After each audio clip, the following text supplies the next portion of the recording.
নবীর একটা আদর্শের কারণে জান্নাতে যাবে। সিরত মানি আদর্শ, আর এটা আমরা কদমে কদমে মুহতাজ।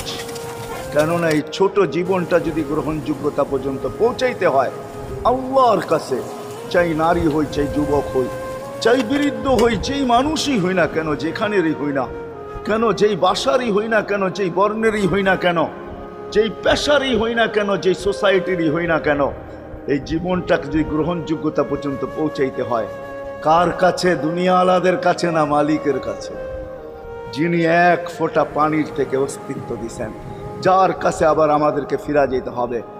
পালানের কোনো সুযোগ নাই। এই জন্যই কোরআন আমাদেরকে বোঝায় আইনাল মাফার। আল্লাহ বলতেছে কোথায় ভাগবে তুমি, বলো কোথায় ভাগবে?